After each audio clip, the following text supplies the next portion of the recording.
going to use my puck today. It's in fairness to the Leafs. This is basically an Ottawa Senators puck signed by Dion Phaneuf, who played for the Leafs. So we'll use that as my gavel today, and I'm calling the meeting to order. Welcome to meeting number 11 of the House of Commons Standing Committee on Government Operations and Estimates. The committee will meet today from, I've got 3:17 my time, which will be 4:17 your time.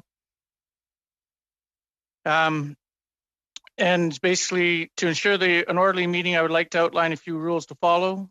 Interpretation of the video conference will work very much like in a regular committee meeting. You have the choice at the bottom of your screen to use either the floor, English, and French, and we would ask that in order to assist the interpreters that when you speak, you use the language that you are speaking. Before speaking, please wait until I recognize you by name. When you're ready to speak, you can click on the microphone icon to activate your mic. When you're not speaking, please have your microphone on mute. To raise a point of order during the meeting, committee members should ensure their microphone is unmuted and say point of order to get the chair's attention. In order to ensure social distancing in the committee room, if you need to speak privately with the clerk or analyst during the meeting, please email them through the committee email address. For those people who are participating in the committee room, please note that masks are required unless seated and when physically distancing is not possible. We do have a busy day today, and so in order to move such that we are on time and so that we can move into camera and in camera, and unfortunately at this point in time we're still working on that. We understand that we may not be able to move in camera. Assuming that we are, we will do the second hour where we will go with each party having 5 minutes to speak, and then we will go in camera. If we are unable to go in camera, then we will continue with the regular schedule of questions at that time. So with that said, I will now invite the Parliamentary Budget Officer to make his opening statements. Mr. Giroux, please welcome. Thank you, Mr. Chair, and thank you for the invitation to all members of the committee. Je vous remercie de nous avoir invités à comparaître aujourd'hui. Thank you for the invitation to appear before you today. We're pleased to be here today to discuss our analysis of the government's main estimates and supplementary estimates published on March 12th and November 4th, respectively. I'm accompanied by our lead analysts on the main and supplementary estimates report, Jill Giswald and Jason Stanton. The government's main estimates for 2021, tabled on February 27th, 2020, outlines $304.6 billion in total budgetary spending authorities, $125 billion of which requires approval by Parliament. A notable difference of this cycle are the temporary changes that were made to Standing Order 81, which extended the study period of the main estimates to December 2020. This resulted in the need for an additional appropriations bill to ensure the government had enough funds until full supply receives royal assent, changing the way in which Parliament provides authority to organizations during this fiscal year. In English. The second supplementary estimates for the 2020-21 fiscal year totaled $75 billion in additional budgetary authorities, $20.9 billion of which requires approval by Parliament. Another key difference this fiscal year is that the government introduced several bills to authorize spending for COVID-19 related measures, and therefore did not need to seek authorities from the usual supplementary estimates process. These changes have made it more challenging to determine where the source of the authority has been provided, especially since some of these bills only provided temporary authority. My office developed a monitoring framework to assist parliamentarians to keep track of all the government's announcements related to COVID-19, which is available on our website.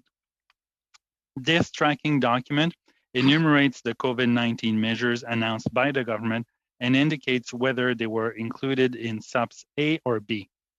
It also provides high-level implementation and spending data collected by the PBO from numerous federal departments and agencies through information requests. We will continue to monitor government announcements related to COVID-19 and update the document as we receive more information.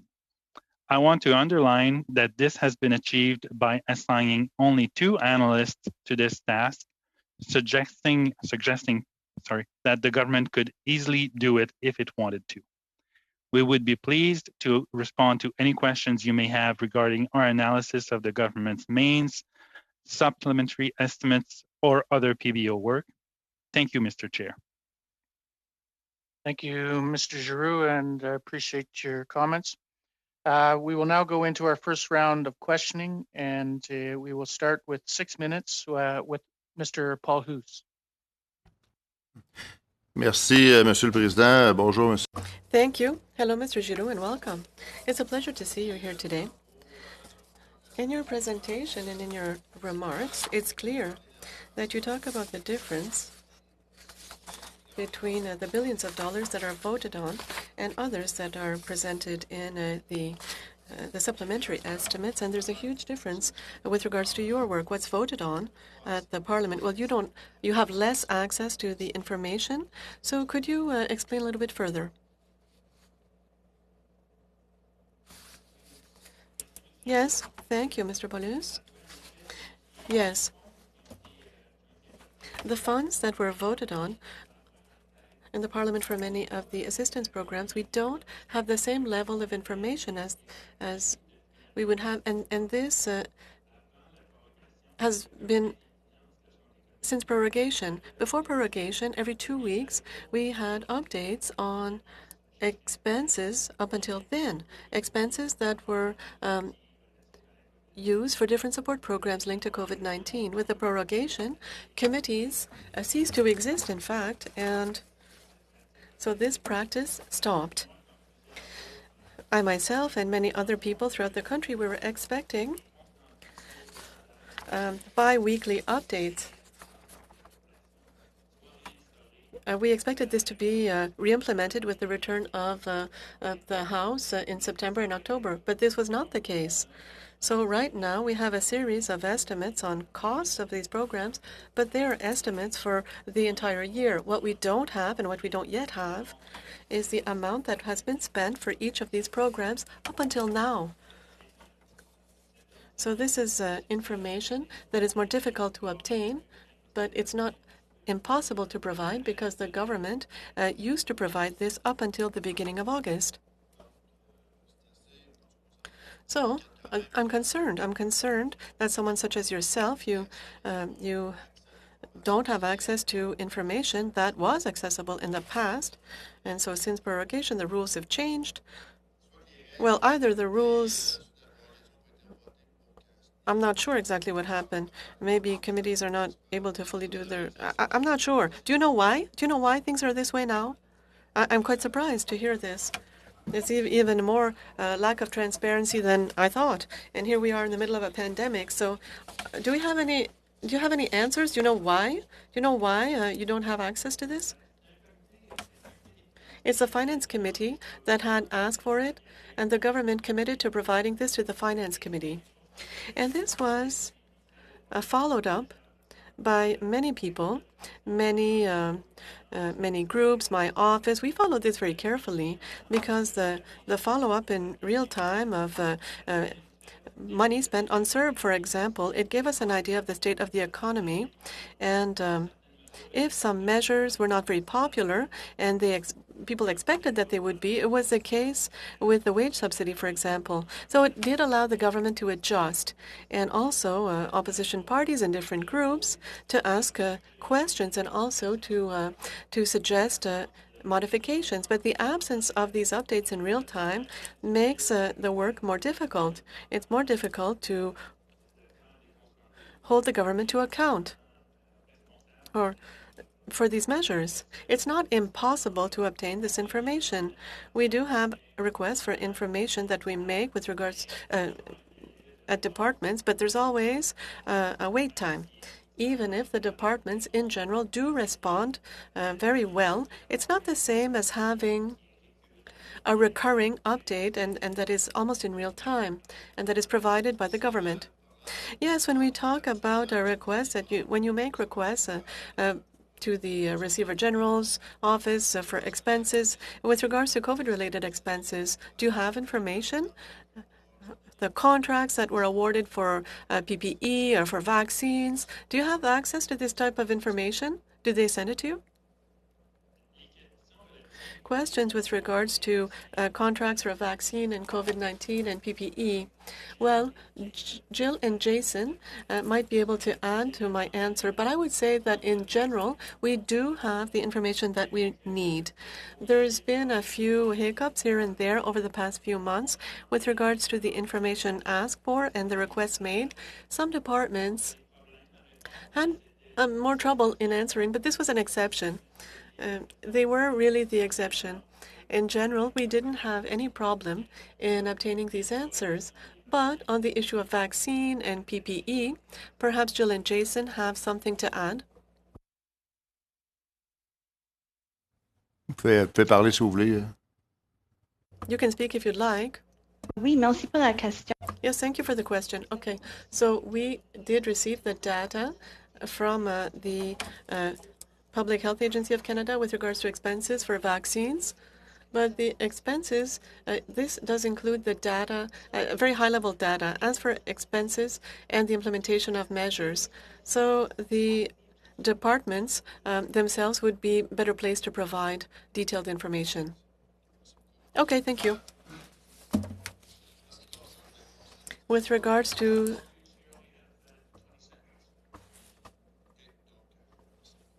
Thank you.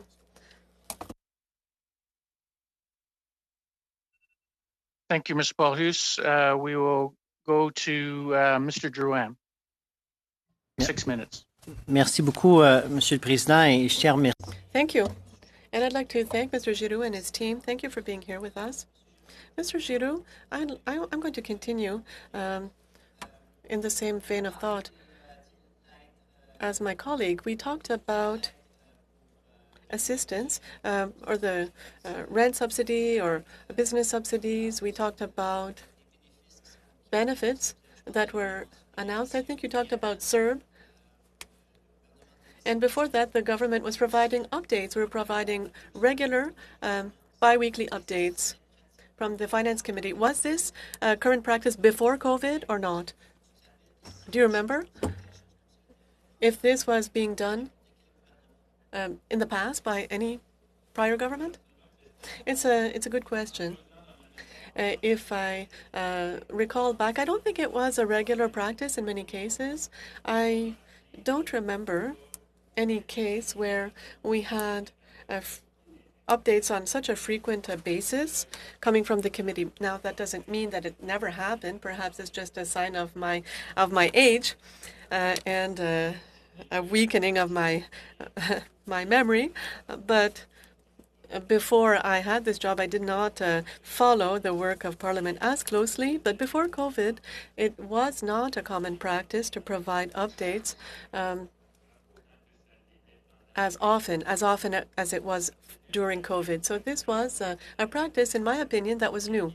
But it was not common before COVID.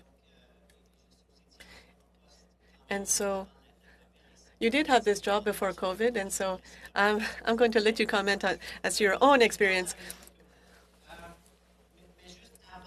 So before this information was provided by the Finance Committee or to the Finance Committee every 2 weeks, if you look at a pre-COVID world, how would you obtain financial information? I know that the Department of Finance does provide an update, an economic update with expenditures every month. Would that be a source of information that you would consult? Yes. The fiscal monitor, this is something that we look at. We look at it closely, but it gives high-level information. It doesn't give expenditures per program, for example, for CERB or other programs that are more specific.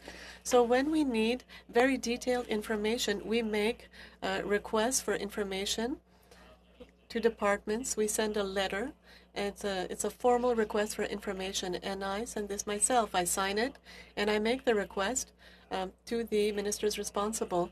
And generally, we give 2 or 3 weeks to provide an answer, depending on the complexity of what's requested.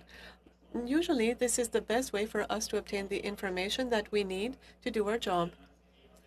If the information is already available publicly, we go to the public sources of information, but if it's not available publicly, this is how we proceed to obtain information. So I imagine that you're very familiar, because I know that many presidents of the Treasury Board spoke about the GC Infobase, and this provides more information. Do you find that website useful to provide information that might not be disclosed through the estimates? Yes. This site has improved a lot over the past few months. Once again, the information is high level.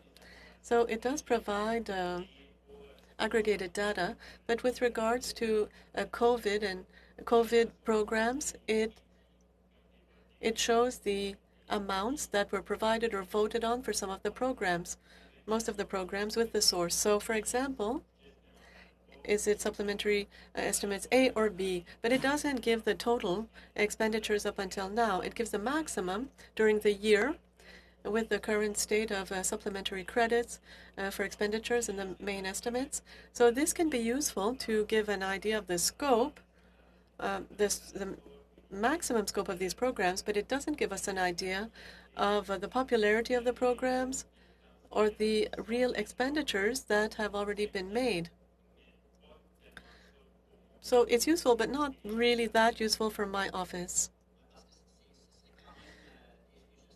I'm not exactly sure how we can proceed, but sometimes we talk about the wage subsidy, and the government creates a program. It's possible that for the first few months, maybe due to marketing issues, I don't know, people might not use the program at first, but then they might want to use it at a later date. So are you suggesting that this can be found out through GC Infobase? What are you suggesting? I'm sorry? Are you working with the Treasury Board? The information that wasn't provided by the Treasury Board, can you get this on elsewhere? Or do you advise the committee to continue to use a website such as GC Infobase, or have more information through the credits or the estimates? I know sometimes it's impossible to determine the final amount for programs such as the wage subsidy program. The vehicle through which the government would decide to provide that information is not what's the most important thing. It could be Infobase, it could be reports provided to your committee, the Finance Committee, or another committee. But the government had been providing biweekly updates, and that could be a way to proceed, or to provide updated information on the level of expenditures up until now. I thought that was very useful to parliamentarians in their deliberations and decision-making as to see yes or no, should we provide more money to Canadians or to some programs. If CERB is extremely popular, this indicates that there's problems in the workforce, and when we saw a lowering of CERB, this was an indication of economic recovery. So this information can be useful. Sorry, time's up. If you have anything further you could add to that, if you put that in writing, we'd appreciate it. Thank you. Ms. Vignola, 6 minutes. Bonjour, monsieur. Hello, Mr. Giraud. Thank you for being here this evening. I'd like to come back on your comparative analysis.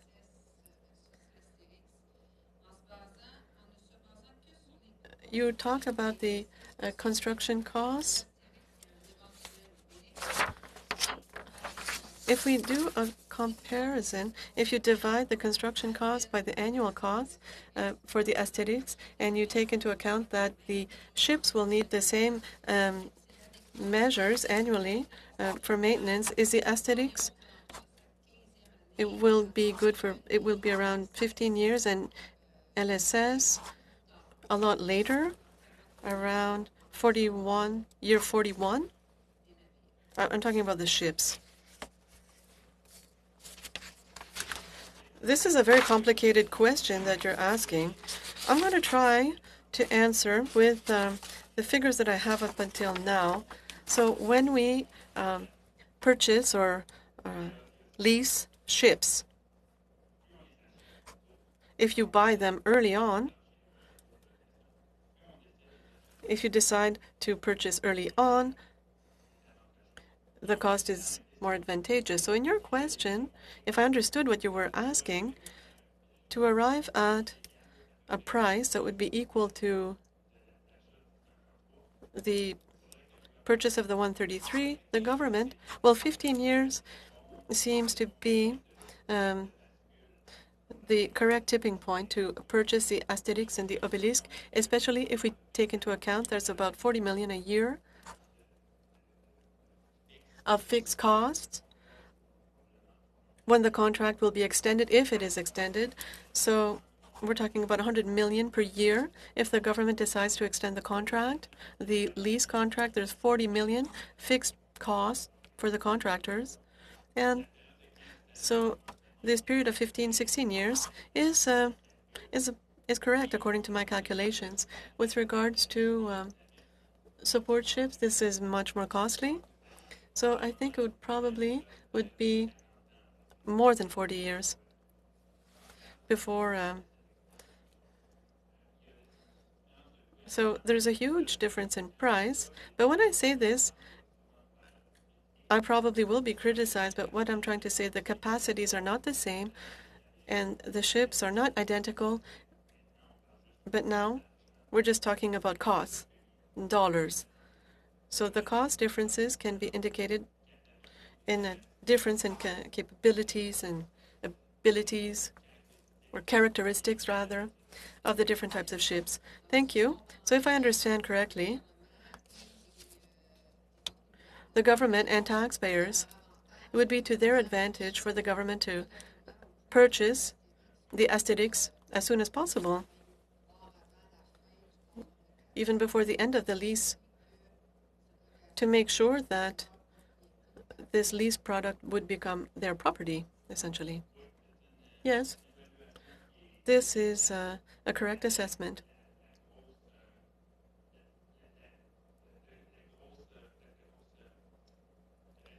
With the caveat that the capacities of the ships can be different. So if we suppose that the Asterix and the Inter-Army support ships will both respond to the needs of the Royal Canadian Navy, the Asterix should be purchased as soon as possible. This would be a lot less costly than the construction of the two support ships. So to have the Asterix and the Obelisk, this is less costly as an option than the Inter-Army support ships. But this being said, it does suppose that both types of ships would adequately meet the needs of the Royal Canadian Navy, and marine equipment specialists can answer this question, not myself. So in a letter of November 19th, with regards to the report that we're talking about, and in which you mention that the government of Canada had spent $2.6 billion, too much for these ships. The Association of the Naval Association said your evaluation was simplistic and superficial, and that your reasoning was just kind of suspicious. What do you have to say? Well, it's not the first time that I'm told that my reasoning is not optimal. So when I reach conclusions that are unpleasant for some people, I'm oftentimes told these types of things. I have 2 children, so I've already been told that I was mean when I told them they couldn't go to bed really late. So these are the types of things that do not surprise me at all. This being said, the question that was asked by the committee was to compare the financial aspects, only the financial aspects linked to the two types of ships. I was not asked to compare the capacities, the capabilities of the different types of ships. I was only asked to compare the costs. That is what my office and myself did. We compared the costs, and the costs are extremely different if we look at the two different types of ships. Now, if we look at the difference in capabilities and characteristics, does this totally justify this cost differential? It's possible, but the analysis that was asked of me did not consider the different characteristics of the ship. So it's possible that one is an old Lada and the other one is a fantastic Cadillac. And it's also possible that there are two types of ships that are possible to compare. I do not have the expertise to compare ships' capacities, but the people that can do it are people who work for the Royal Canadian Navy. Thank you.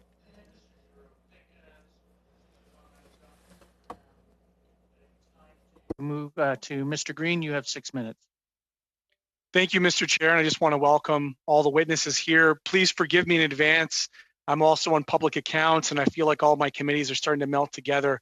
It would have been great to have this before we had the president of the Treasury Board and one of my other committees that was just before us. In your report on Supplementary Estimates B, the PBO notes that as of the publication of this report, there is currently no public document published by the government which provides a complete list of all measures announced to date or the updated cost estimates, and there is no consistency in which organizations publicly report on the implementation of these measures. Some organizations have proactively published this data while others have not.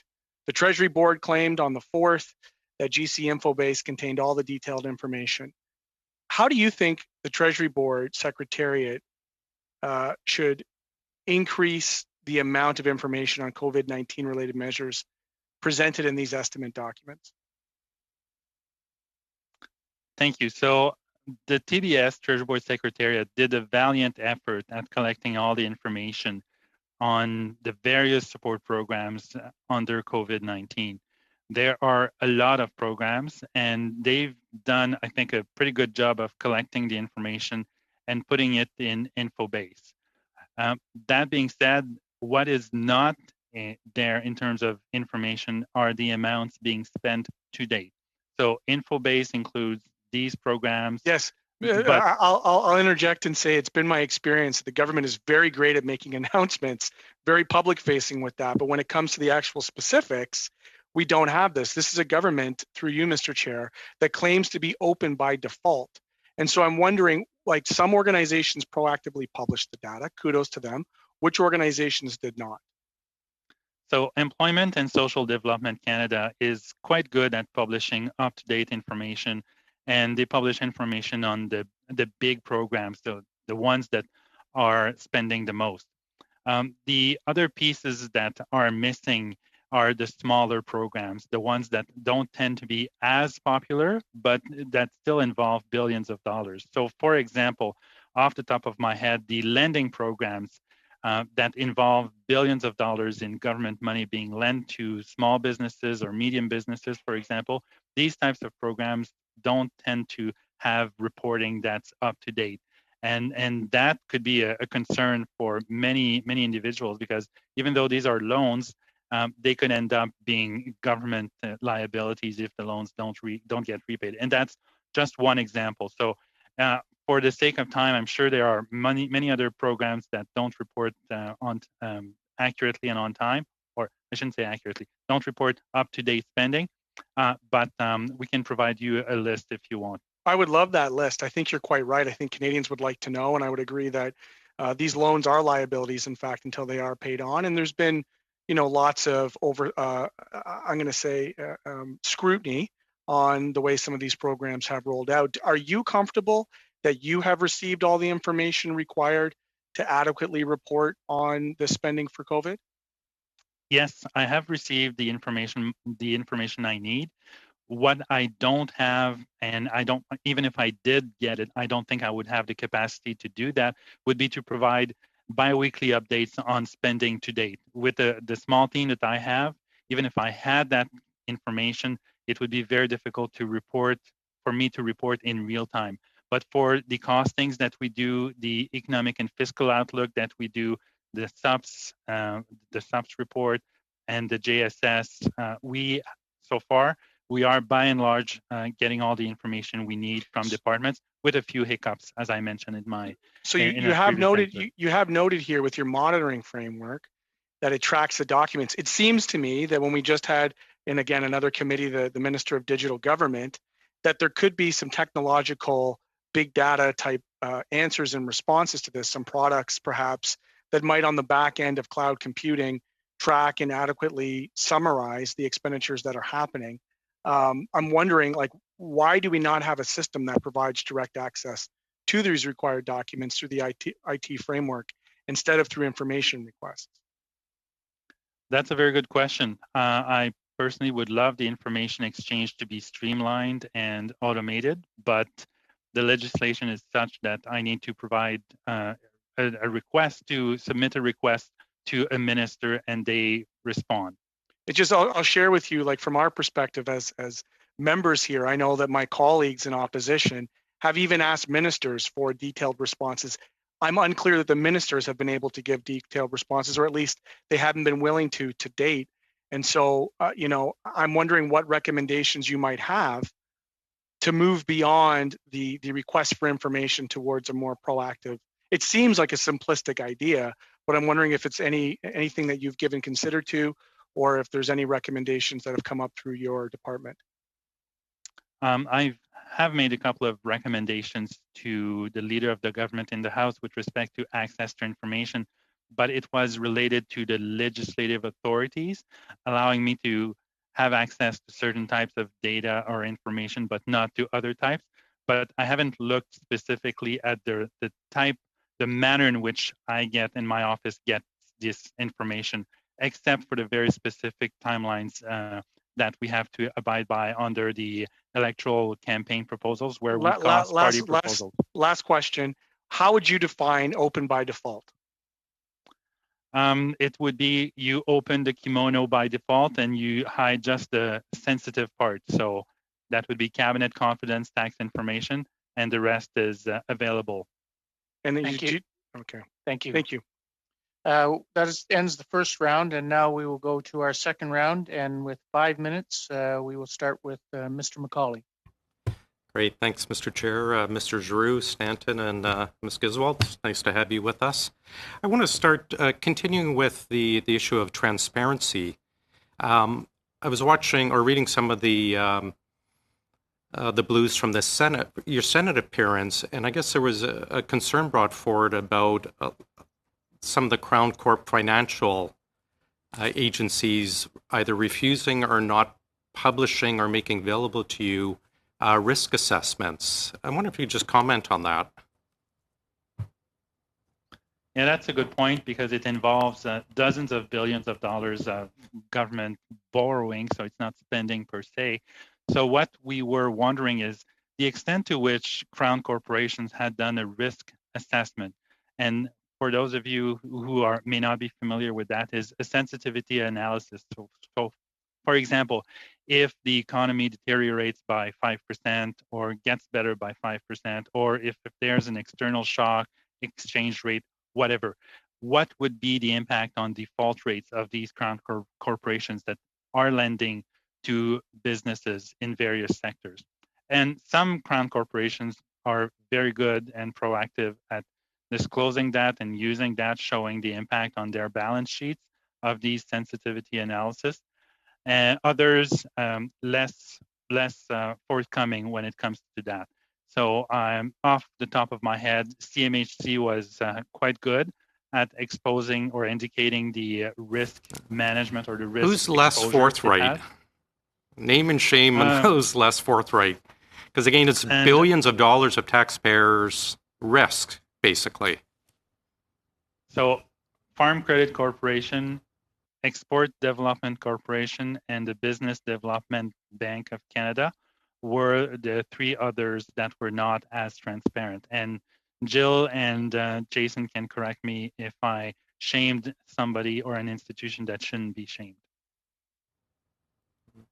Thank you for the question. I would just add that as part of the Crown Corporation's COVID-19 liquidity support report be published, as Mr. Drew had indicated, CMHE does provide kind of a summary of their stress tests in their annual reports.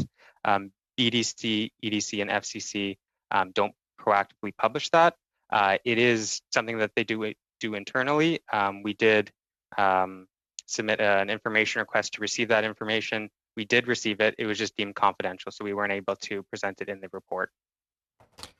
So confidential, so you cannot present that to members of parliament. Is there a reason why such information would be confidential? It's not state secrets, it's not commercial secrets, it's taxpayers' risk. Well, when a Crown Corporation tags something as confidential, and in that case, it's presumably for commercially sensitive reasons. So in that case, they have deemed that to be commercially sensitive. So it could give rise to an unfair advantage to some of their competitors. How much time, Mr. Chair? Sorry, you have a minute and a half. Great. Just ask you quickly, we had the president of the Treasury Board here. We were talking about the approval process for the WE money, and their comment was that it didn't need to go through Treasury Board approval because the other minister had the spending authority, and therefore also didn't have to go through the official languages analysis. Would you comment on that about Treasury Board subcontracting basically their responsibility? Have you seen this before? I've seen that before, but for programs that were much smaller or existing programs. So for example, if you just extend an existing programs, you can forego going through Treasury Board. But when you launch a new program, and especially when you have amounts of that magnitude, in the case of that program, it was hundreds of millions. It's highly unusual not to have Treasury Board review the terms and conditions of a program like that and the details. So it's something that could happen, but it's highly unusual. Great. Thank you. I assume that's my time, Mr. Chair. Thank you, Mr. McCauley. We'll now go 5 minutes to Mr. Johari. Thank you, Mr. Chair, and I'd like to also thank Mr. Giroux and your team, not only for coming to the committee and providing testimony, as well as the work that you're doing. Mr. Giroux, I'm trying to reconcile a couple of things. I'm hearing that there seems to be a inconsistency in the timing of you getting the information that you want. You reach to some department and you get the information that comes, that comes to you quickly. And you reach to some other department, the information comes, but it comes within 2 or 3 weeks. And so it's a matter of consistency. And I want to take an issue with the fact that the government is not being transparent. They may not be timely in giving you the detail. And this is where I want to focus on. What do you think is the driver behind some of the department being able to give you the information readily, and some not being able to give you the information? You talked about I believe the Department for Labor, that they managed to give you those.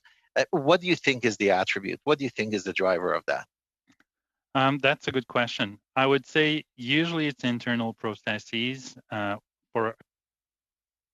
the other component, the other determinant is awareness of the role of the PBO. So there are departments that have well-established internal processes. Employment Canada is one, where information requests go through the Deputy Minister's office, being sent to the department. The individuals and public servants that hold the information send back up to the DM's office and send to me.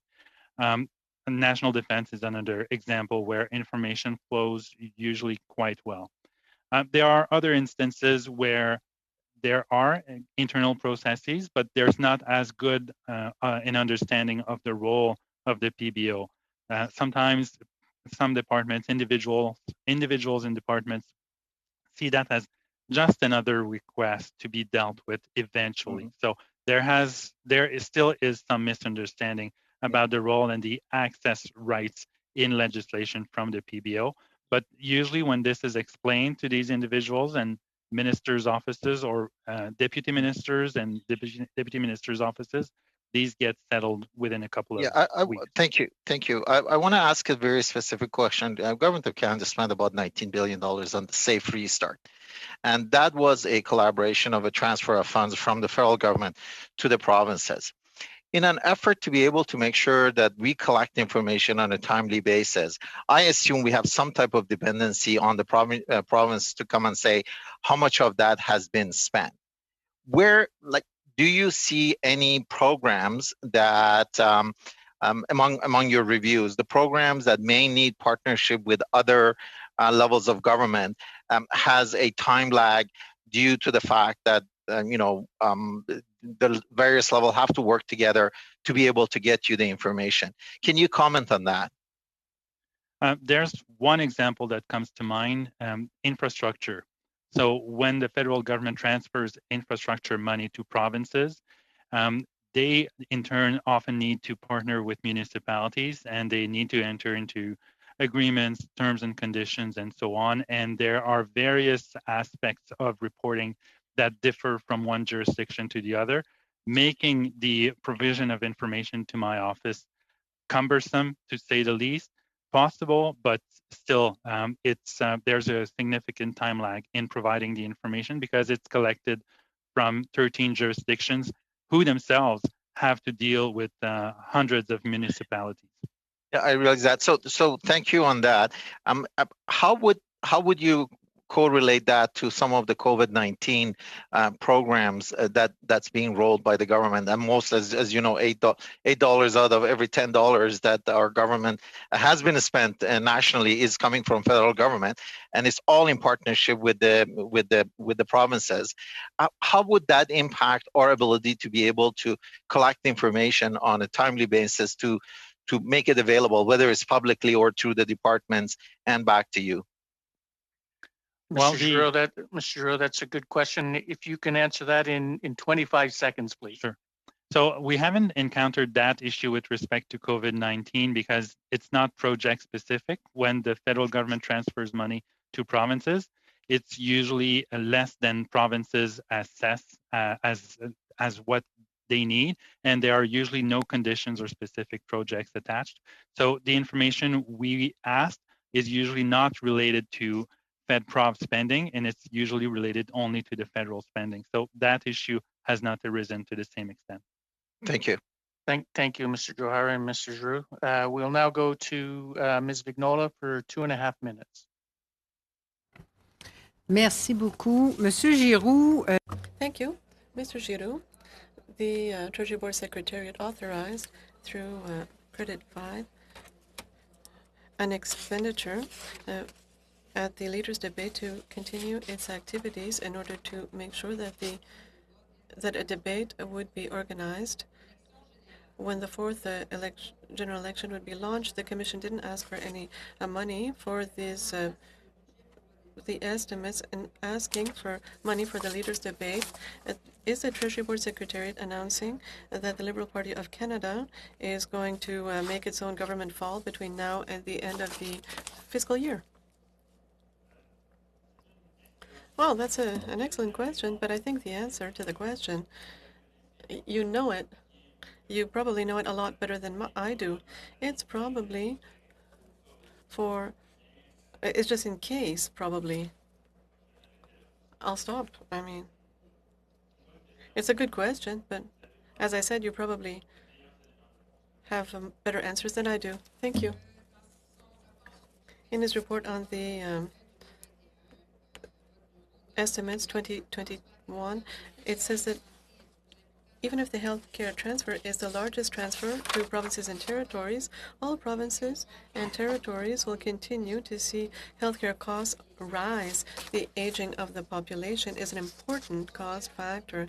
Considering the COVID-19 crisis and the pressure on provinces and territories, should the federal government change the healthcare transfer so that it corresponds to the recurring demands made by Quebec and other Canadian provinces? This is a really good question, and it brings me back to the report on financial viability of governments that I tabled a few weeks ago. And we were looking at the financial viability of the federal government and provinces and territories over the next 75 years. In that report, it demonstrates that even with COVID expenditures, the federal government is still viable long-term, but provinces are not. So in the first versions of this report that we published a few months ago, we expected, with the same conclusions, we expected that the discussion would be held on this lack of equilibrium between the viability, the long-term viability of federal and provincial governments.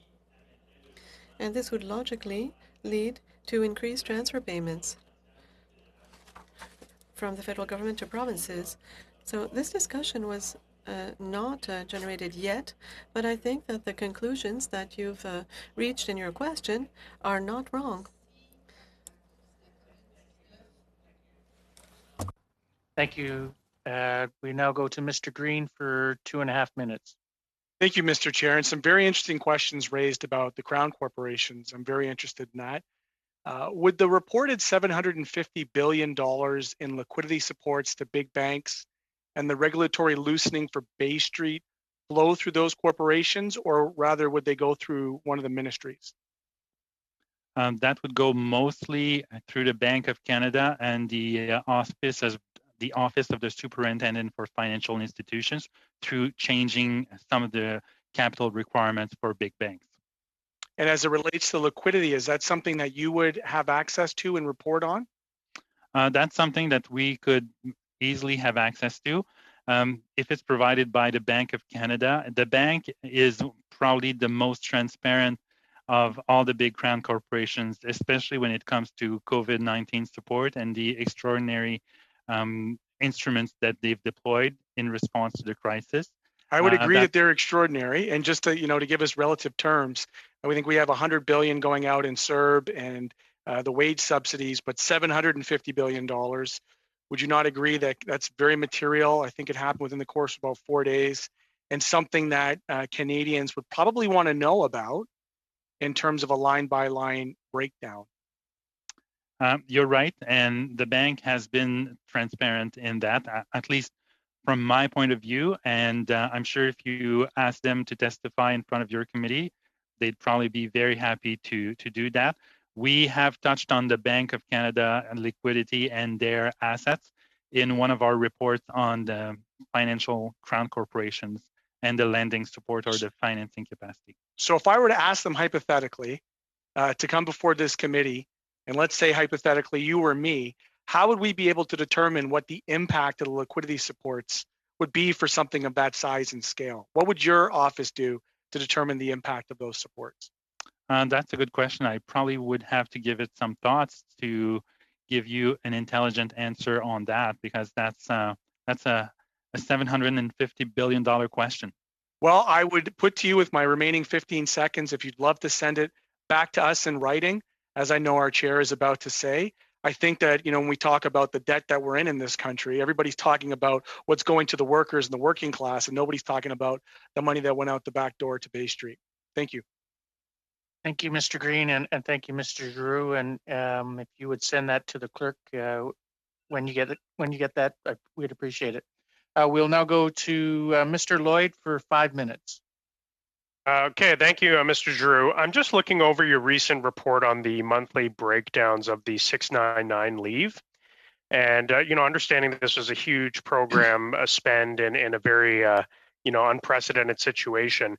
But, being in digital affairs, two of the, justifications for 699 really jumped out at me, and that is technology and work limitation.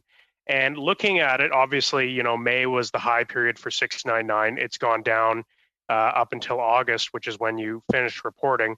But it appears that the proportion of technological and work limitation justifications have remained pretty consistent. Now, the government has told us that every single civil servant has been able to be up and running remotely on a computer as of May, which was told to me by the Minister of Digital Affairs. Why is it that we're still seeing such a large amount of people having problems with technology and using 699 for this case?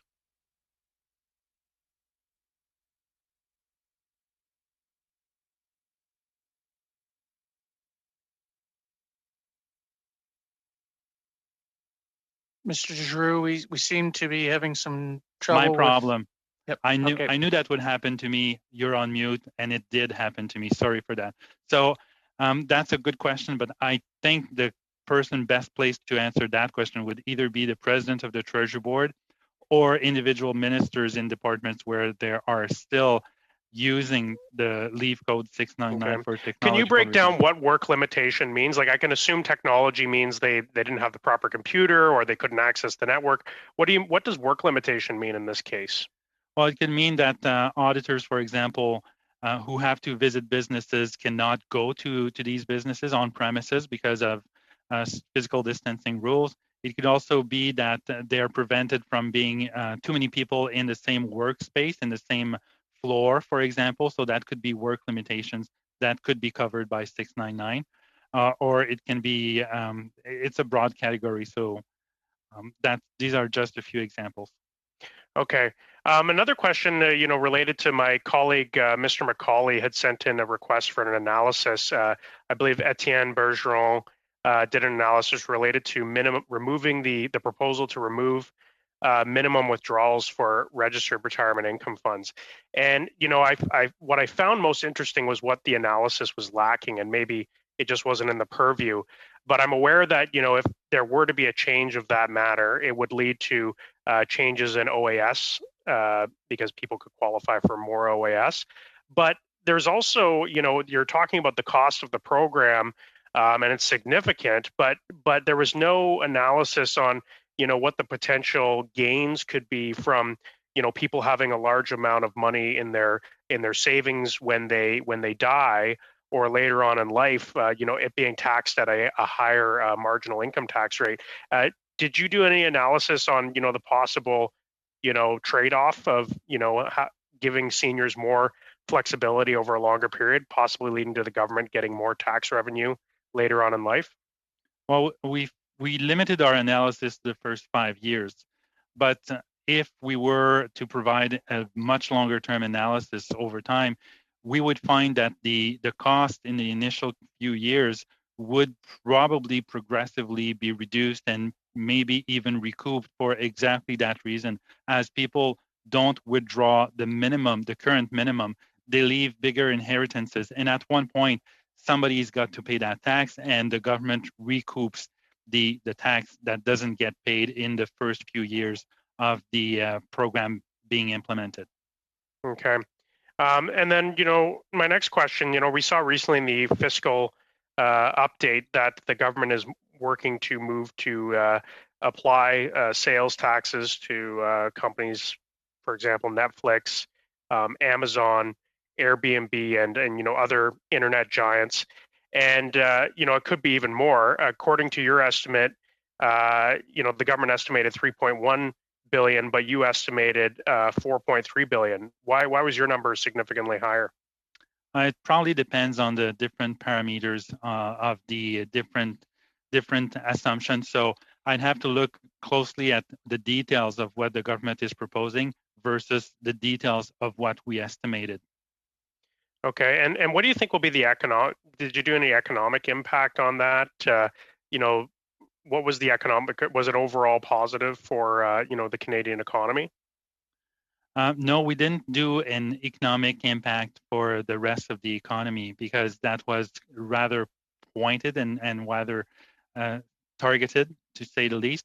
So I didn't, not that I can recall. So you have to bear with me. I was preparing for subsidy and domains, so I don't remember all of the the reports that the office produced. Well, thanks Thank for you. trying.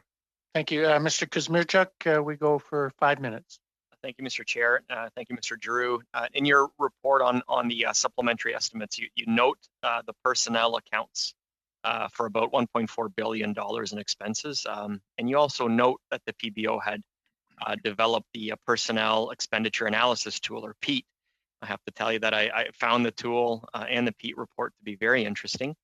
It shows that over a 12-year period, the number of FTEs has grown from 335,000 to 369, which is a gain of about 33,000.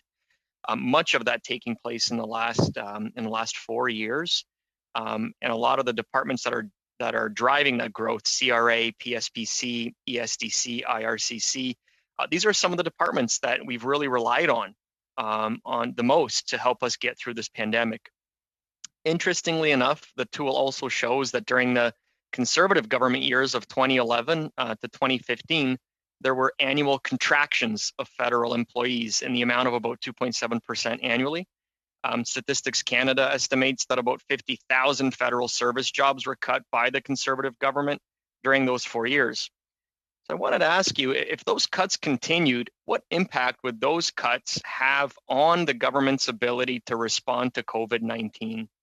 And would that have a negative impact on the ability of this government to protect the health and safety of Canadians during COVID-19?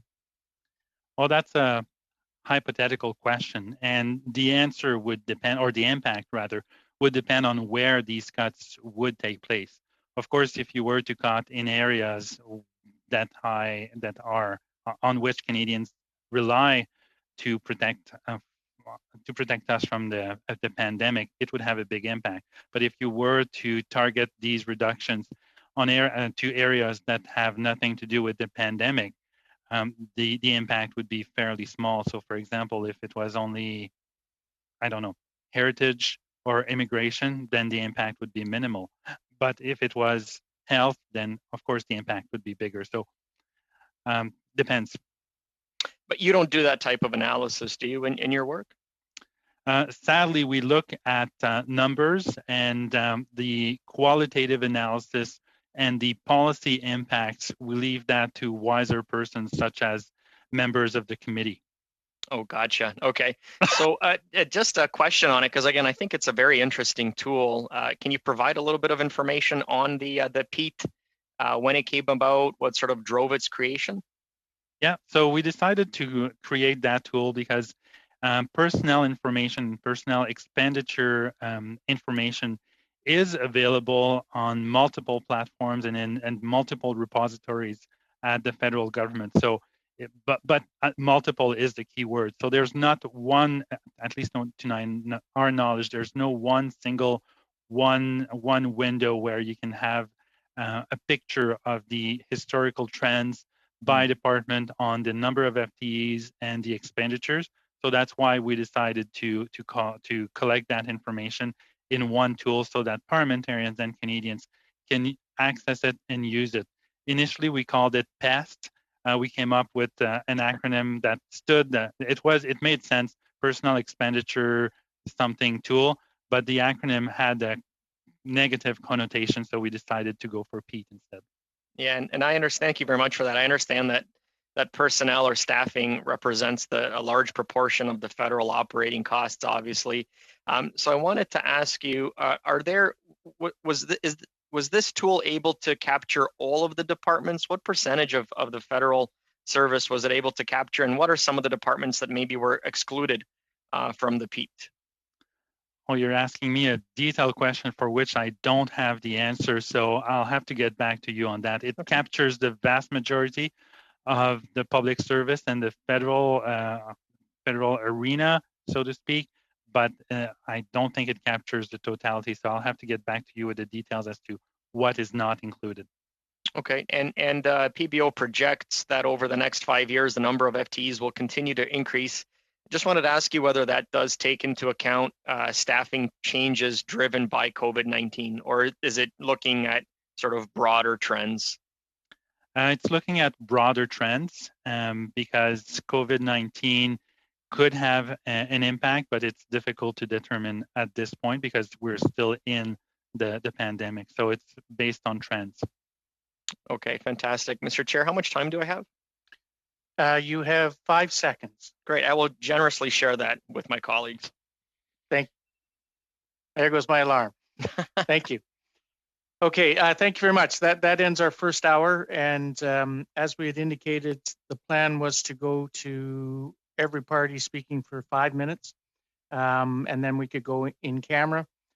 Fortunately, they've been working hard and they've been keeping me updated. And I'll let Paul talk to this briefly. Unfortunately, they haven't been able to do that. So the plan we will go back to our regular schedule of the questioning, but we will reduce to 5 minutes and 4 minutes and 2 minutes and 4 minutes. But with that said, Paul, if you want to comment, if you can, please.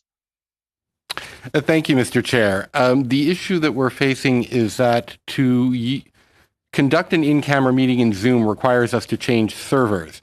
The servers that we use for a public Zoom meeting are not the same servers that we use for an in-camera Zoom meeting, and the reason is that those servers are extra secure. Unfortunately, we have developed an issue where we are having problems contacting that extra secure server. As such, we cannot offer that we can actually set up an in-camera Zoom meeting at this time. While our technical people have been working hard to try and find a workaround, it's not entirely clear that the workaround would work at this time as they're still in the development stage. Therefore, I recommended to the chair that we push the in-camera portion of the discussion off until Monday, and the chair agreed. Thank you. Thank you, Mr. Clerk. I appreciate that. So we will now go into the next round, and Mr. Paul Hughes, you have 5 minutes. Merci, Monsieur le Président. Thank you, Mr. Duclos.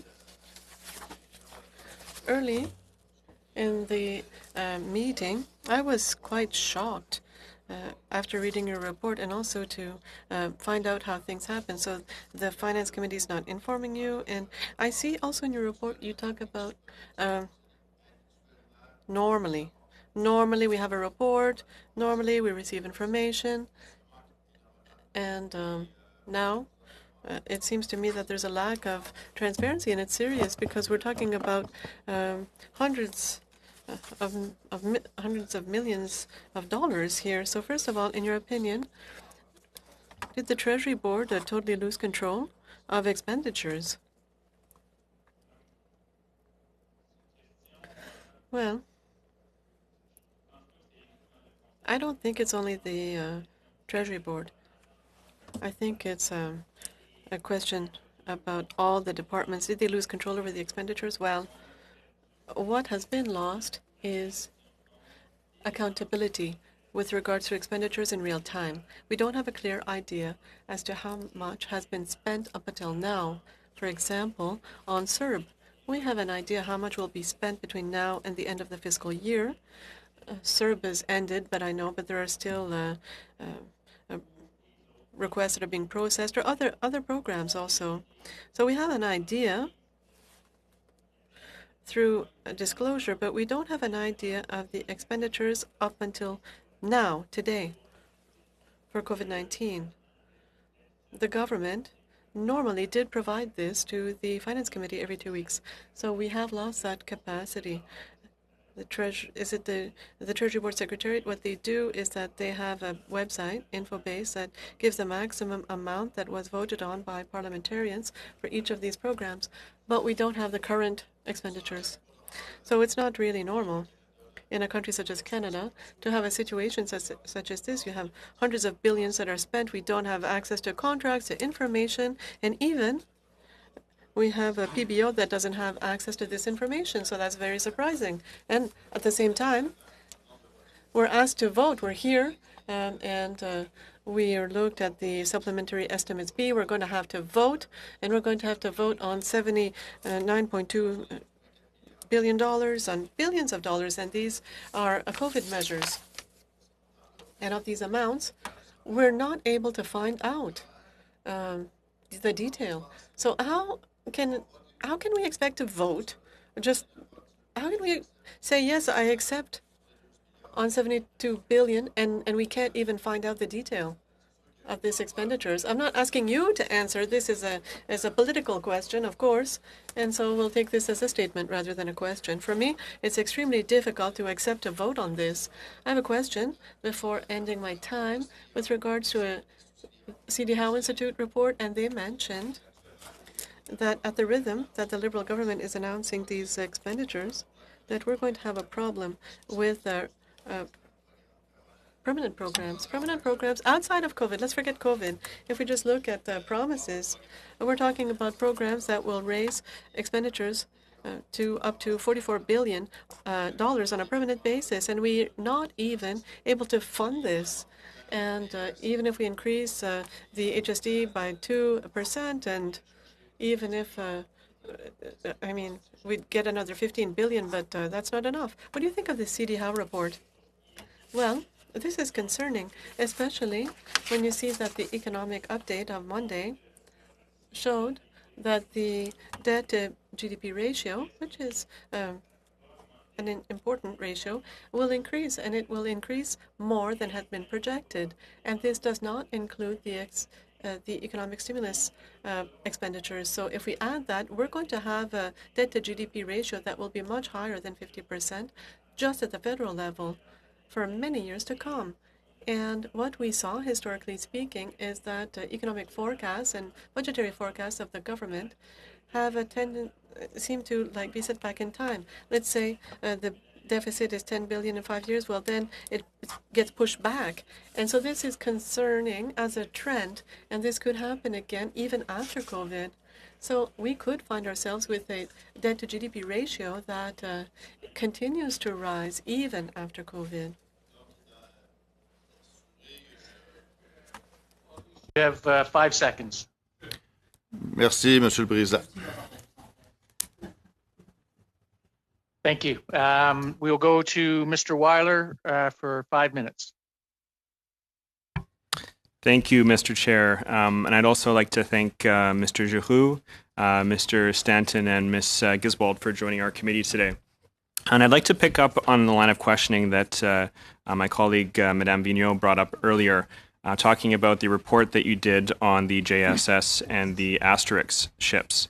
And you mentioned that in your report and in your answers earlier today that you didn't look at the capability of the two ships in this study, but you did mention that there was a difference in the capabilities. And I was wondering if you did a measure at all to assess how much it would be to bring the capabilities up from the Asterix to the capability of the JSS. That would be a very interesting exercise. However, we have not done it. And to do that, we would need an expertise that we may not have. And I don't want the analysts who work on the JSS and who will be working on other defense to feel that they're not the ones to do the work. But we need much bigger capacity in terms of expertise when it comes to Navy and warships than what we currently have. So we looked at the cost. We didn't look specifically at the capabilities. And if we were to do that, we need to use expertise that's outside of what we have in the office. Thank you. And I understand that, for instance, the Asterix would have the lowest cybersecurity setup of just about any ship, and so for this, it would have to rebuild the entire cybersecurity systems from the ground up. And I can imagine there's many other measures like this that would need to be taken. So I was wondering, Mr. Giroux, if you could confirm that to raise the Asterix to the military capability of the JSS, that it would in fact be costly. I would certainly take that as a very reasonable assumption, because you cannot have ships that are that different in costs have the same capacities or capabilities. So for the Asterix and the Obelix to be that much cheaper, there has to be something in terms of capabilities, and there have to be differences for both ships.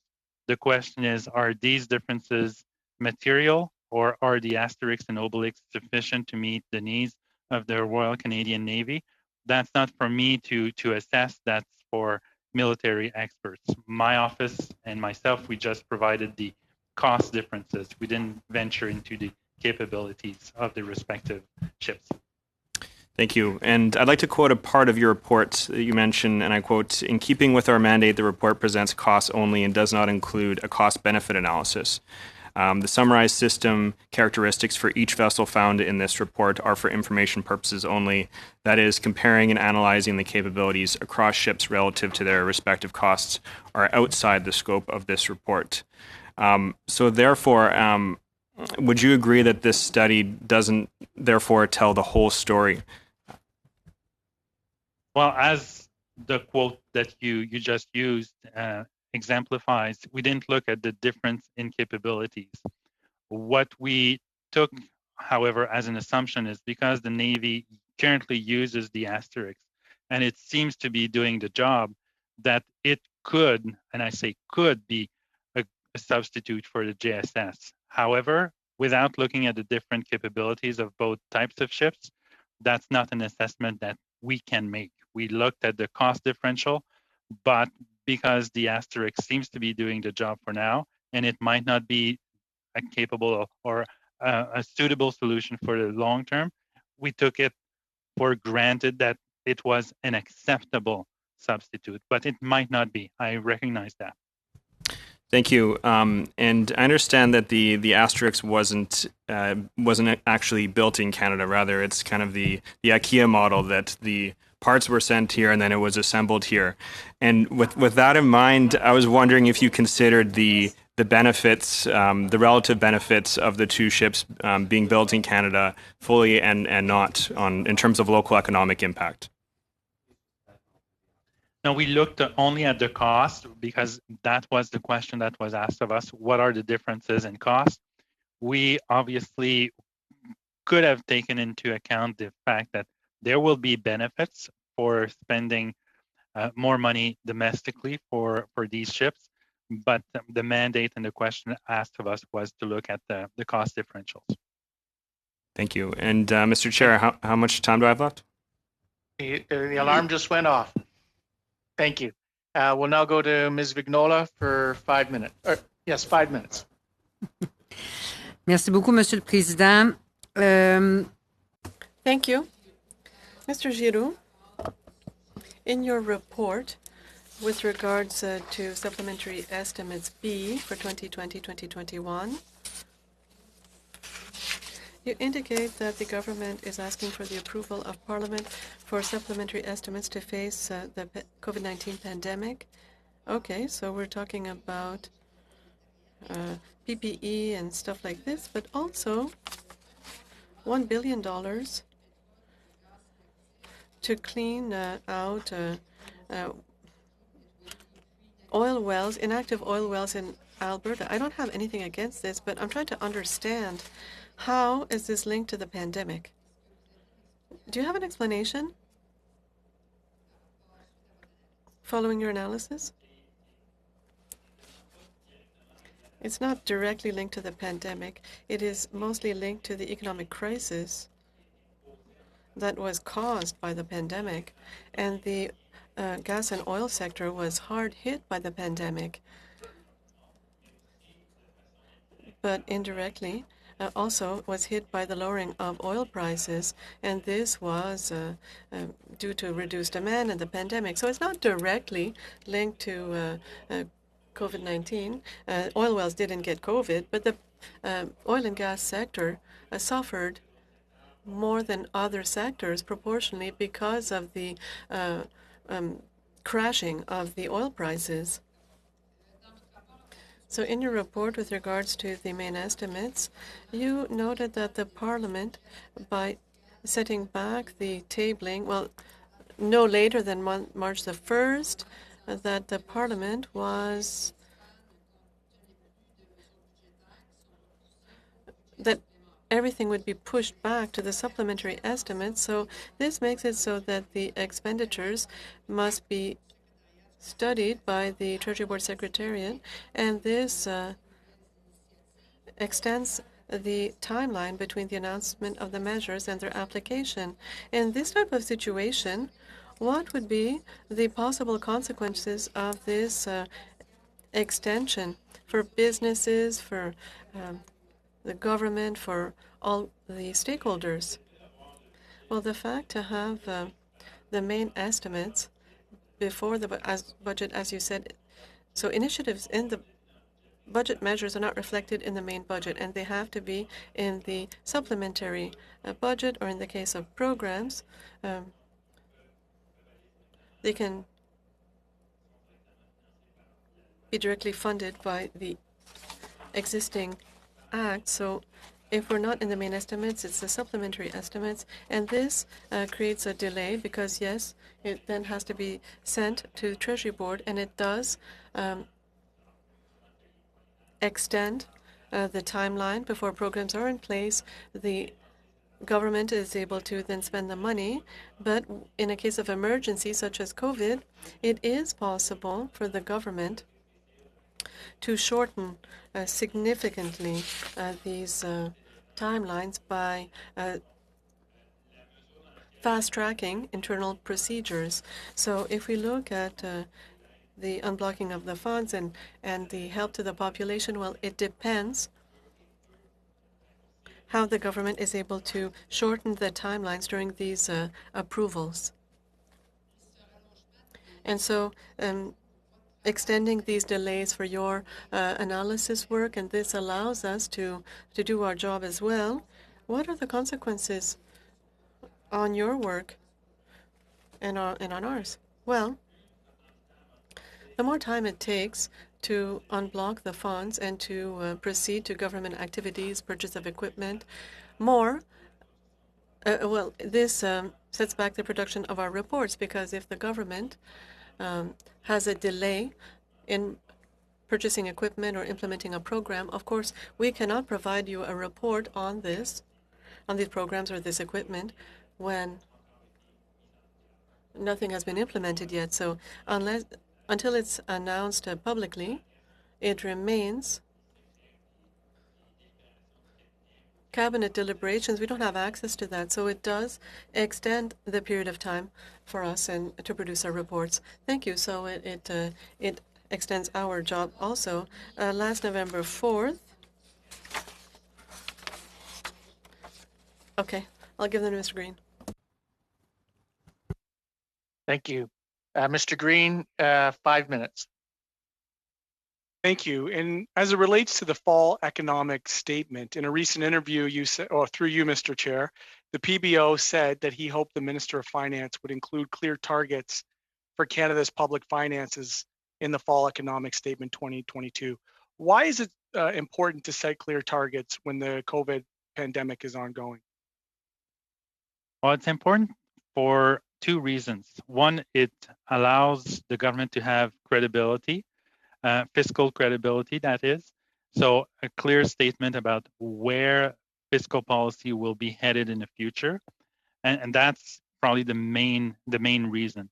The second aspect is it makes the job of Minister of Finance easier because, as one can easily imagine, with the Minister of Finance announcing in the update that there will be a stimulus package worth between 70 and 100 billion, but give us your great ideas, the Minister of Finance will be put under tremendous pressure. So by having clear targets, it allows the pressure to be taken off to a certain extent by making it easier for the Minister of Finance to say yes to priorities and no to other proposals, because that would steer the government away from its fiscal targets. So I'm actually a little bit unclear in your actual personal opinion or professional opinion on this.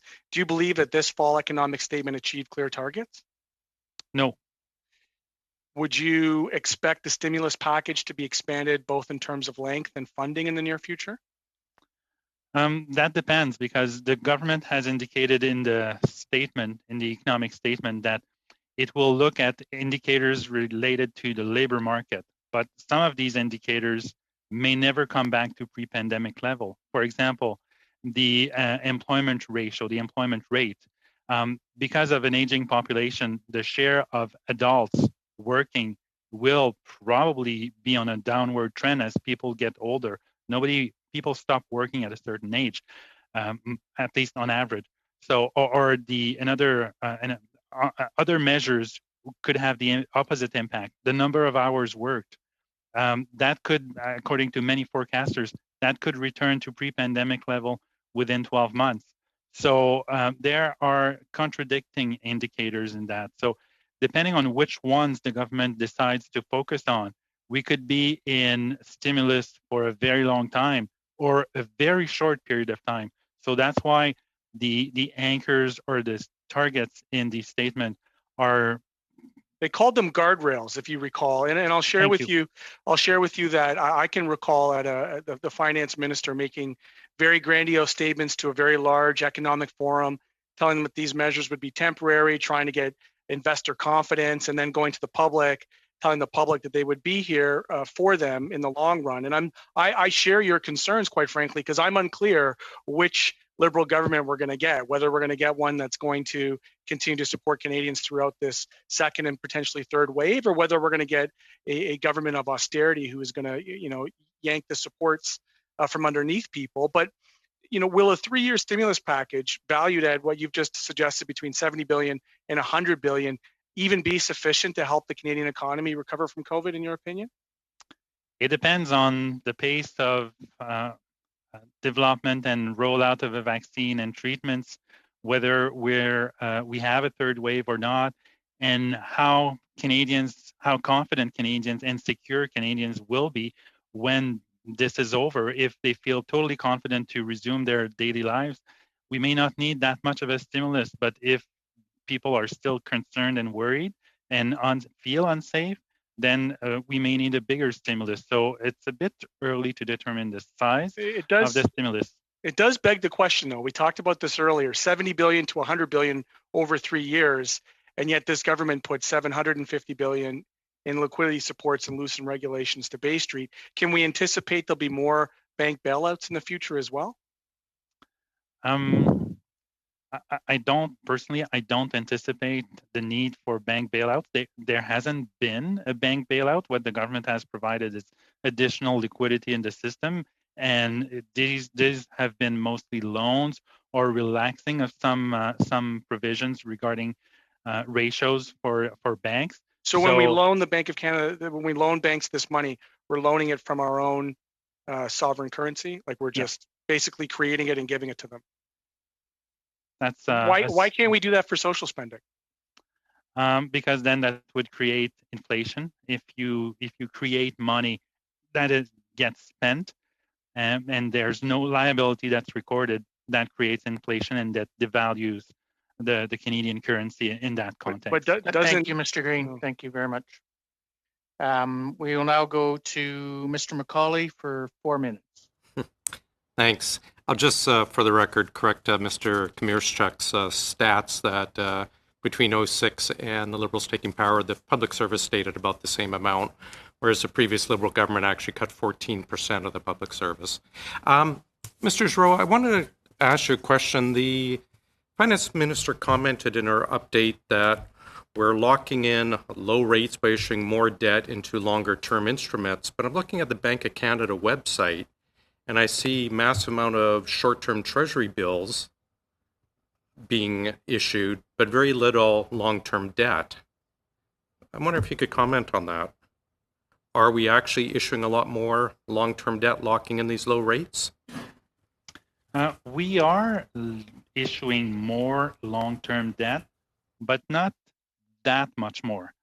And we can argue about the reasons whether the government should try to do more, or has done the maximum, or could do even more. But the issue with long-term maturities is there's only limited demand for that. So if the government tries to issue all of its debt on 30-year bond maturities, it will probably have to pay significantly higher interest rates because there's limited demand for these very long maturities.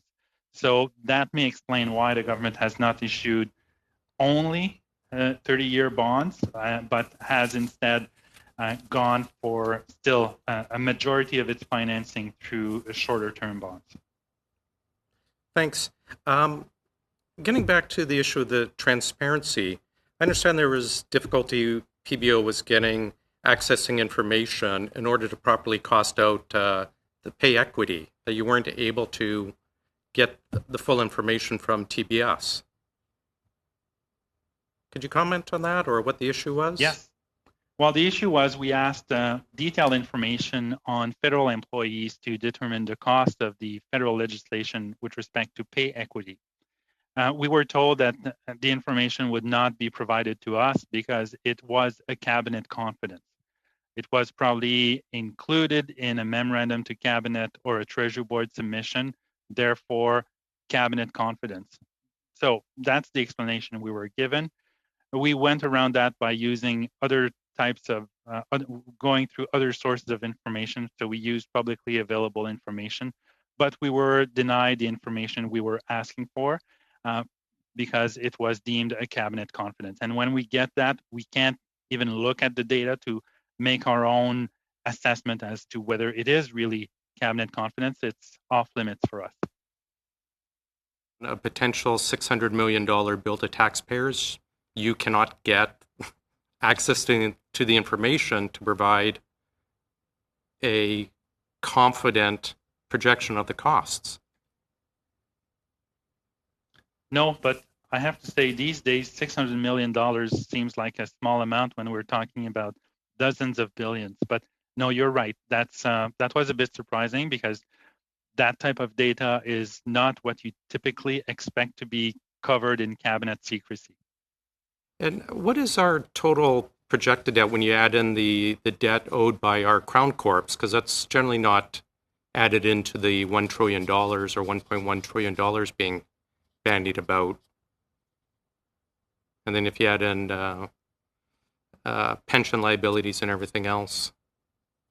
Well, the government has updated its debt management strategy as part of the fall economic statement, and they're looking for amendments to the Borrowing Authority Act, pushing the limit, proposing a maximum borrowing amount of $1.8 trillion, if I'm not mistaken, so $1,831 billion.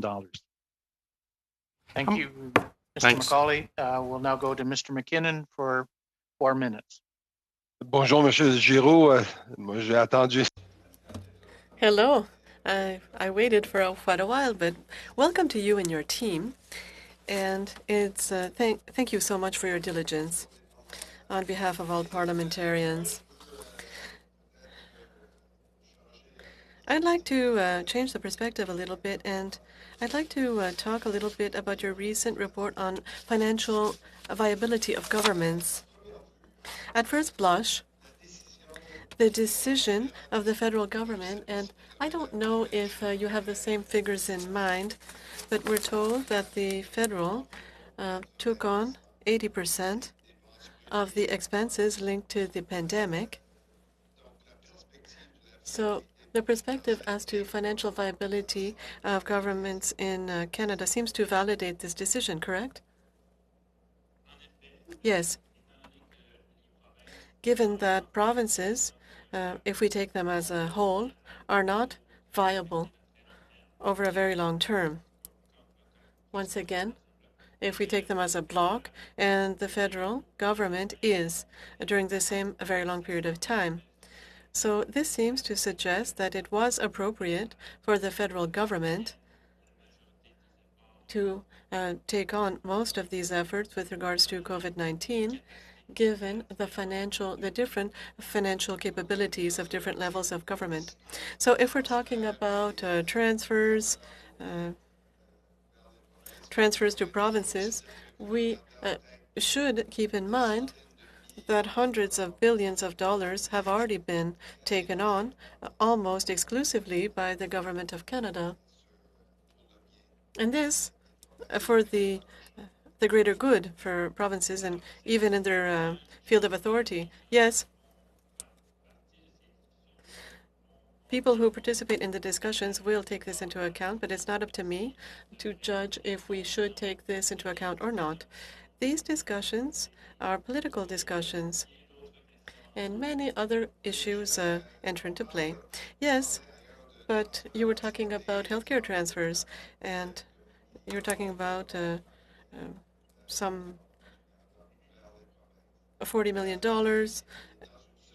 sent to the provinces, and in 1 year, we're talking about tens of billions of dollars of expenditures linked directly to healthcare, whether it be in PPE,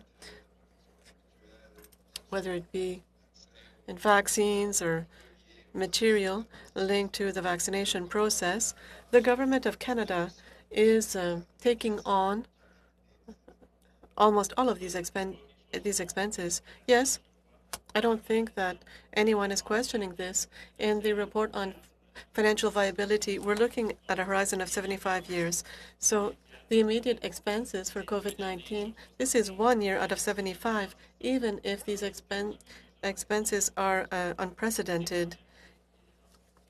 They are expenses for 1 year. Let's come back to viability, and we don't have a lot of time.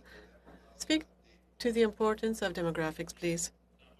That's a great point. Demographics is one of the things that is probably the most important factor. The other one would be productivity and growth. Demographics in the federal system generates a lot of differences.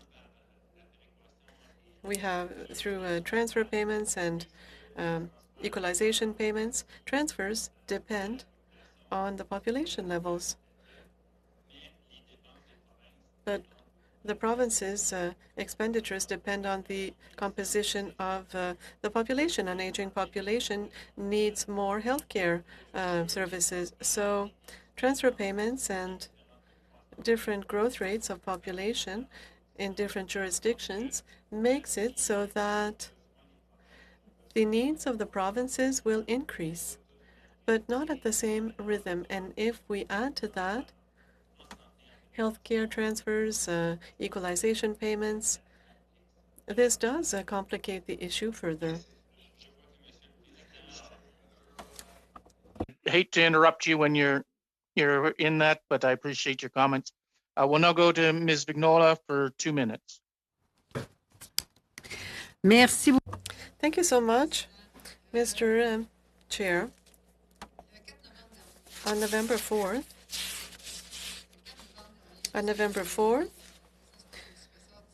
the President of the Treasury Board told the committee that the GC Infobase contains all the detailed financial information on COVID-19. So on November the 4th, was it the case that all this detailed financial information was on the GC Infobase? And now 1 month later, has the situation changed? Is the information there or not?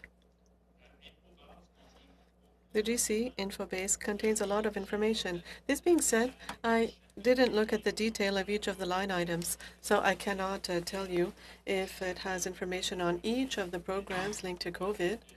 Perhaps Jill and Jason know this, but I don't want to bet my paycheck on this. So this does include information on maximum authorization for programs that are there. What it doesn't include are expenditures up until now.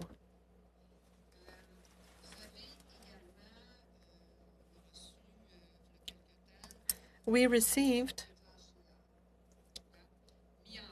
or rather, there was a follow-up tool that was implemented. What's the difference between your follow-up tool and this GC Infobase? Our tool has cost estimates that are independent of the government's. According to us, and I know because we had discussions with many people in the public service, the cost estimates, given that programs were oftentimes announced quickly and for a reason, the cost estimates sometimes were not as rigorous as what we would have expected in normal times. We had the luxury of having a little bit more time to do cost estimates. The difference is that in our tool, the cost estimates are more rigorous, I believe. They're independent, so we don't have any type of bias. And we also take into account the net cost. So the cost once a government will have implemented the measures and the sums that are sent to individuals and corporations. So we update this regularly.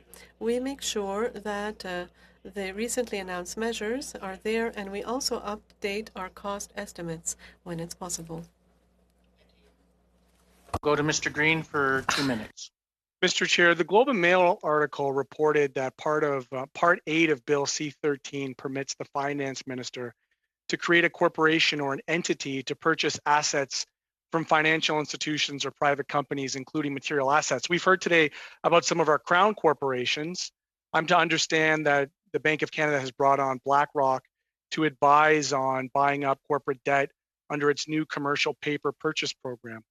Would the PPO, do they have any purview over the commercial purchase paper purchase program? And how are they calculated that into the risks on a move forward?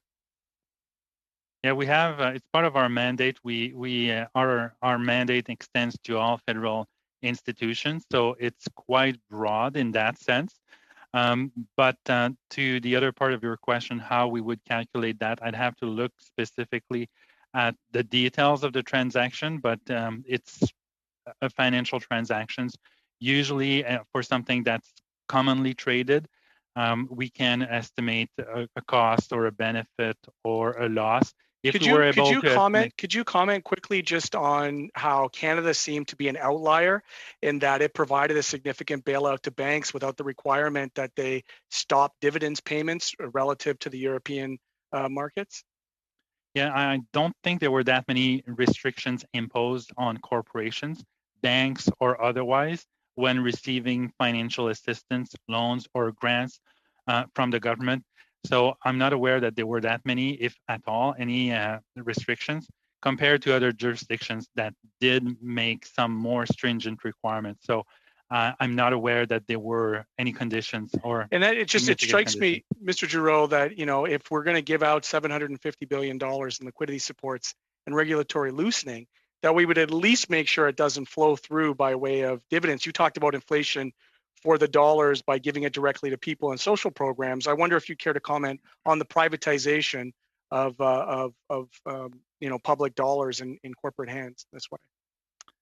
There's not that much that I can provide in terms of comments without getting into the partisan aspect or being accused. Just straight economics. Doesn't even have to be. I mean, I think any economist would look at it and say, if you're taking taxpayer dollars, giving them to big banks, and then allowing them to send it out in the way of dividends, that too is super problematic economic theory. That certainly raises. You can answer that very quickly. Yeah, that certainly raises questions as to the need in the first place for government subsidies if a corporation turns around and pays a dividend. Thank you very much for the candor in your answers. Mr. Paul Hughes, 4 minutes. Oh. Merci, monsieur. Thank you. Mr. Giroux, earlier on you said that we don't have any more accountability. When we talk about this, it brings us back to a concern that all opposition parties have had for weeks and months with regards to our concerns with regards to awarding contracts. And you've seen different contracts that have been awarded for PPE or other things. Are our concerns justified? Unfortunately, I can't be extremely useful on that because my mandate is to look at the cost of the measures suggested, but not to look at the awarding of contracts. So I'd like to be able to help you, but unfortunately, that's outside of the scope of my mandate. Go ahead. However, the amounts that are at play are very high, and I do understand your concerns. Thank you. At the same time, you deal with the public service. We saw this morning the deputy minister that resigned. Do you feel that civil servants feel that they are caught between a rock and a hard place? Based on the discussions that I've had with former colleagues, with people who are still in the public service, morale is extremely low in the public service because of the workload, especially for those who are closely working in the COVID-19 response and the rhythm of work and the fact that they're isolated. They're working at home, and so morale is very low. I don't think that it's different than any other groups or any other categories of workers that have to buckle down. So that's what I have to say on that. We're talking about interest rates. So right now, with the expenses, we're at 1.1 trillion in accumulated debt.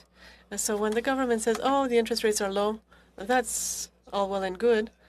But in real life, we don't know in a couple of years what's going to happen. It can go up by 1%. Can you tell us what the impact on a 1% rise of the interest rate could have on the government's budget?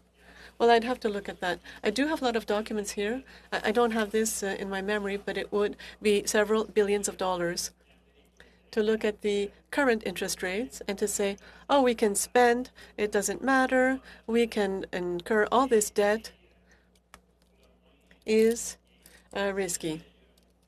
If there's an increase of the interest rates, it will cost us a lot collectively.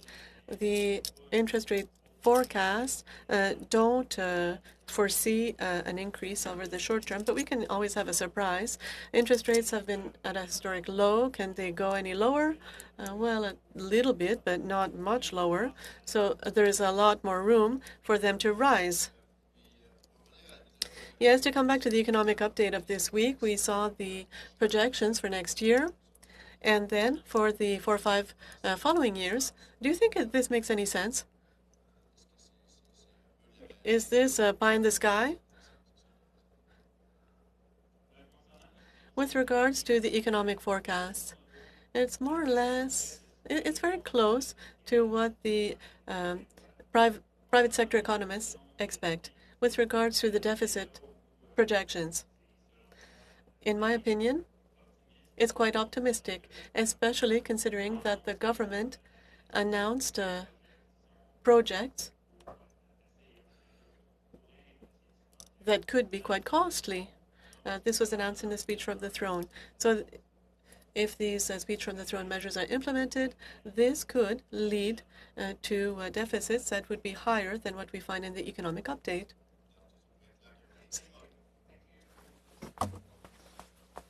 We will now go to Mr. Drouin for 4 minutes. Merci, merci beaucoup. Thank you. Mr. Giroux, you spoke with my colleague, Mr. Macaulay, about management of obligations, and you say bonds. You say, yes, the government buys bonds over 30 years, but they shouldn't always do this because the demand might not always be there. What's the impact if the government would say, okay, so we're going to increase our bonds to 40%? What could be the potential impact on public finances? Well, the impact on public finances would be an increase of interest rates.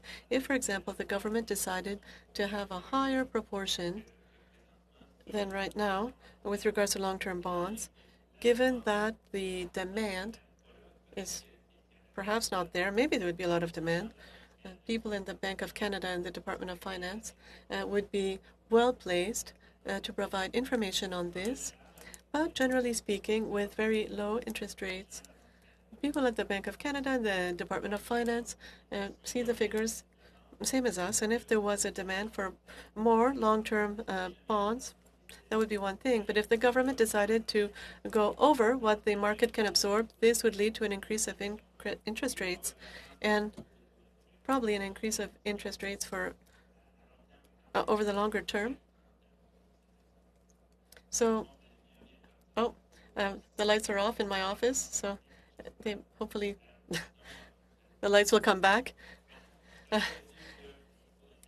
So that means that the interest rates would rise and the government would have to pay more. So the credit agencies have an impact on potential interest rates because the credit rating agencies say, okay, well, Canada might not have the ability to repay these commitments. We know that Moody's gave a good credit rating. What would lead a credit rating agency to give a good credit rating to the government, knowing when you hear in the media that we've never seen debt levels as high as right now? And I know that the figure is high, but we have to compare apples and apples. $1 in 1940 wasn't the same as $1 today. So could you speak to this? Yes, of course. So they don't only look at the total amount of the debt, they also look at the ability of the government to pay interest on the debt, and they look at economic forecasts. If it's a government that has a capacity, is productive with a dynamic economy, a large amount of debt will still lead to a high credit rating.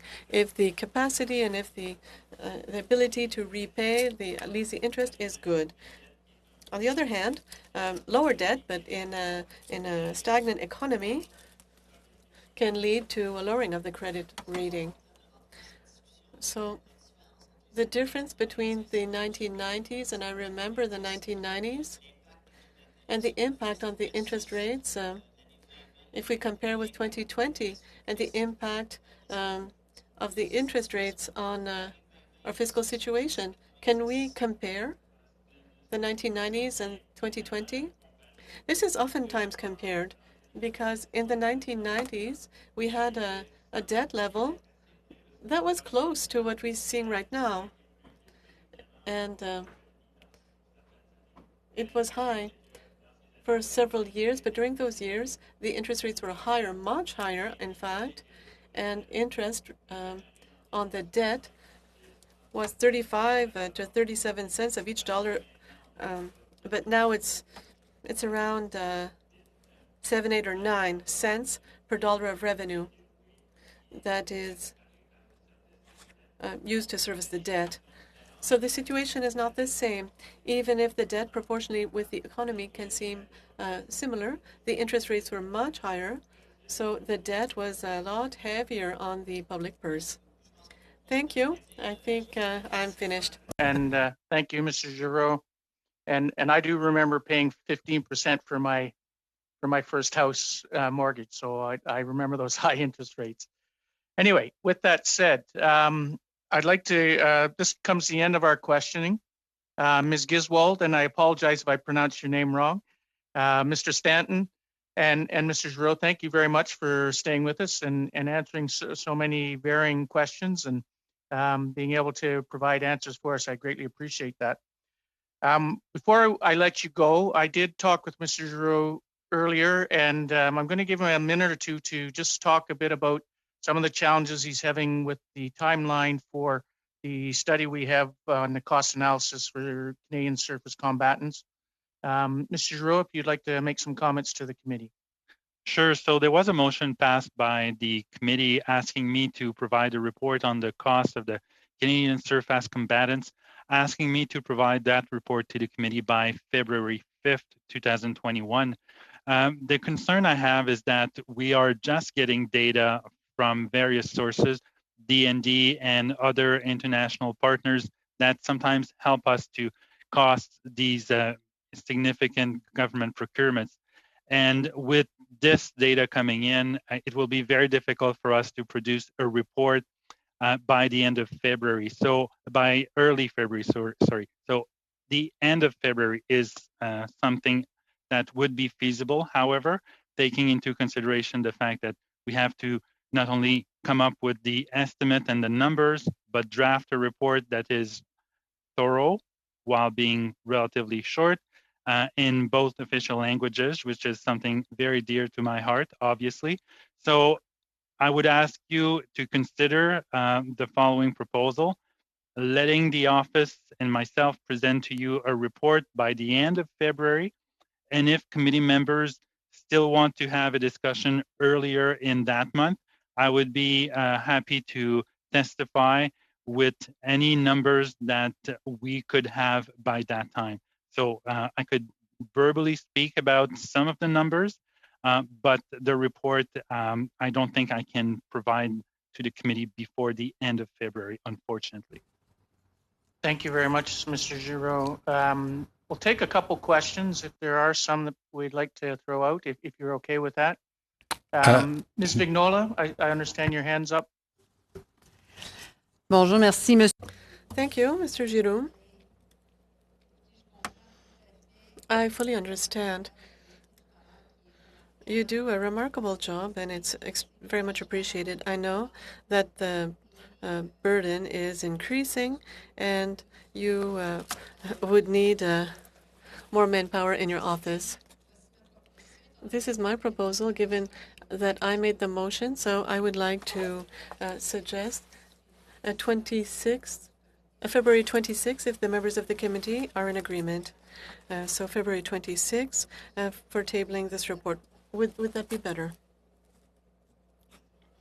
Thank you, Mrs. Vignola. Yes, this would be better for me, but also better for the analysts working on the issues of national expenditures. I have very few analysts who are familiar with the issue, so yes, that would be very good. Thank you.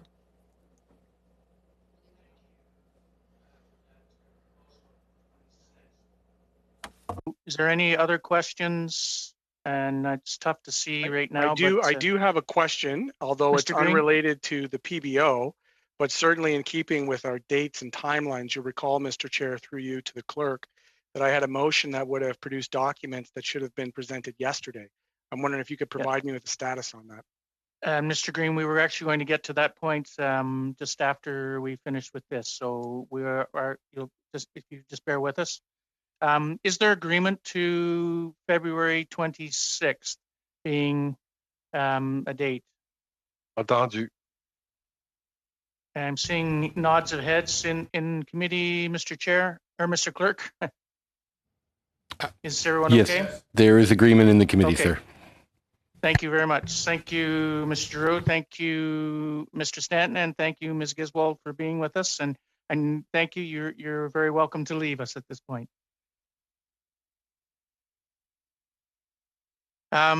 So with that said, and I just want to remind everybody, we're not in camera, so we are in public, just so that just remind you on that point. And I'm going to ask the clerk to comment on Mr. Green's information that he was looking for. We did receive it yesterday, and I'll have the clerk talking to you of what's going on. Mr. Clerk? Thank you, Mr. Chair. Mr. Green, just to correct you, you didn't have one motion that had documents due yesterday. In fact, there were two separate motions, both of which adopted by the committee. And I raise this because the documents coming from both motions have to be treated somewhat differently based on the way the motions were written. For the motion regarding the information coming from the National Emergency Strategic Stockpile, those documents have been received by my office. However, those documents will be vetted by the law clerk as per the terms of the motion. We are transmitting those documents to the law clerk's office now. I do not have, I have not heard, I should say, from the law clerk how long it will take them to vet those motions. Those documents. As soon as I get an estimate, I can transmit that to you. The law clerk was unable to provide me with any sort of an indication until they saw the number of documents or the number of pages that were submitted to them. As soon as I have more information on this, I'll be able to let you and the committee members know. With regard to the second motion, which deals with disaggregated data, this information, as per the motion, does not have to be vetted by the law clerk's office. We can publish it directly to the committee's webpage. We have received a very large number of documents related to this motion. We are currently working on having them posted as soon as possible. I would not like to venture to give you a hard and fast deadline of when we intend. However, I'm hoping that if all goes well, by early next week, the documents will all be published on the committee webpage, and a note will be sent to the members indicating when they are all available. I believe that is everything that I had to say at this point, but I am prepared to take questions if members have any. Thank you, Mr. Chair. Mr. Chair, Thank you, Mr. Clerk. Mr. Green, I'm assuming you have a question. Well, I just mostly a statement. I think Mr. Cardenas does a fantastic job explaining the procedures. I appreciate that. I'm heartened to know that the documents have been produced. I am a little bit chagrined that it could be sitting in purgatory with the law clerk's office. I'm unclear what that means for those particular documents. I'm glad that it's now on the record that that is the case, and I'm also glad that the documents were at least produced on time with that intention. I'll just know to perhaps word my motions moving forward in a different way. Thank you. Mr. Chair, if I may add one comment to what Mr. Green has said, I should have specified that as soon as the law clerk has finished revising those documents, they will be also published on the committee webpage, and again, a note will go out to members indicating that they are available. So I apologize for not mentioning that earlier. I will now, Mr. Paul Huss has indicated an interest in speaking, Mr. Chair. Mr. Paul Huss. Merci, Monsieur le Président. Thank you. I would like to ask the clerk, do we have information with regards to the documents that had to be sent with regards to Nokitech? We were supposed to receive this by December the 10th. Thank you.